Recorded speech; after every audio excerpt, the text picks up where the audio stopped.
വയനാട് ദുരിതാശ്വാസത്തിന് പിരിച്ച തുകയുടെ കണക്ക് പുറത്തുവിട്ട് CPIM കേന്ദ്ര കമ്മിറ്റി സമാഹരിച്ച തുകയുടെ വിവരമാണ് പുറത്തുവിട്ടത്.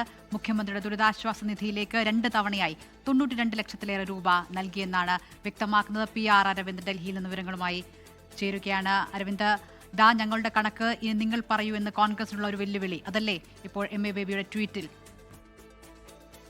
കോൺഗ്രസിനെ വെല്ലുവിളിച്ചുകൊണ്ടാണ് ഇപ്പോൾ CPM കണക്കുകൾ പുറത്തുവിട്ടിരിക്കുന്നത്. വയനാട് ദുരിതാശ്വാസത്തിനായി പിരിച്ച തുകയുടെ കണക്ക് ഇപ്പോൾ CPM കേന്ദ്ര കമ്മിറ്റി പുറത്തുവിട്ടിട്ടുണ്ട്. CPM കേന്ദ്ര കമ്മിറ്റി സമാഹരിച്ച തുകയുടെ വിവരങ്ങളാണ് പുറത്തുവിട്ടിരിക്കുന്നത്. മുഖ്യമന്ത്രിയുടെ ദുരിതാശ്വാസ നിധിയിലേക്ക് 92,99,000 രൂപ 2 തവണയായി നൽകി എന്നതാണ് ഇപ്പോൾ ഈ കണക്കിലൂടെ വ്യക്തമാക്കുന്നത്. CPM general secretary MA baby തന്നെയാണ് എക്സിലൂടെ ഇപ്പോൾ ഈ കണക്കുകൾ പുറത്തുവിട്ടിരിക്കുന്നത്. ബഹുജന സംഘടനകളും ദുരിതാശ്വാസ നിധിയിലേക്ക് കൈമാറിയ തുകയുടെ കണക്കുകൾ അടക്കം പുറത്തുവിട്ടിട്ടുണ്ട്. ഇതുകൂടാതെ തന്നെ അഖിലേന്ത്യാ കിസാൻ സഭയുടെയും അതുപോലെ തന്നെ കേരള കർഷക സംഘത്തിന്റെ നേതൃത്വത്തിൽ 1 കോടി രൂപയുടെ ചെക്ക് മുഖ്യമന്ത്രിക്ക് കൈമാറിയതായും ഇപ്പോൾ MA ബേബി വ്യക്തമാക്കുന്നു. ഇതുകൂടാതെ തന്നെ സുതാര്യതയാണ് ഞങ്ങളുടെ മുഖമുദ്ര, മാതൃകയാകാൻ മറ്റു പാർട്ടികളും തയ്യാറാകണമെന്ന് കൂടി ഇപ്പോൾ ഈ എക്സ്കുറിപ്പിൽ വ്യക്തമാക്കുന്നു. എന്തായാലും പാർട്ടിയുടെ സുതാര്യതയെ നേരത്തെ തന്നെ സുപ്രീം കോടതി അടക്കം പ്രശംസിച്ചിട്ടുള്ളതാണ്. മറ്റു പാർട്ടികൾ കൂടി അവർ സമാഹരിച്ച കണക്കുകൾ പുറത്തുവിടണമെന്നതാണ് ഇപ്പോൾ CPM ആവശ്യപ്പെടുന്നത്. നമുക്കറിയാം, വയനാട് ദുരിതാശ്വാസവുമായി ബന്ധപ്പെട്ട് പിരിച്ച തുകയുടെ കണക്കുകളുമായി ബന്ധപ്പെട്ട് വലിയ രീതിയിലുള്ള വാദപ്രതിവാദങ്ങൾ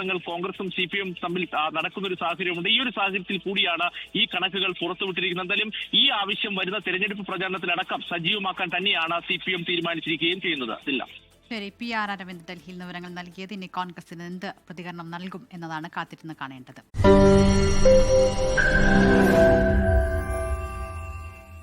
ലോകത്തെവിടെയായാലും ഏത് സമയത്തും 24 വാർത്തകളും ഓഗ്മെന്റഡ് റിയാലിറ്റി പാക്കേജുകളും എക്സ്പ്ലെയിനറുകളും വിശദമായി കാണാൻ ഞങ്ങളുടെ YouTube ചാനൽ നിങ്ങൾക്ക് സബ്സ്ക്രൈബ് ചെയ്യാം.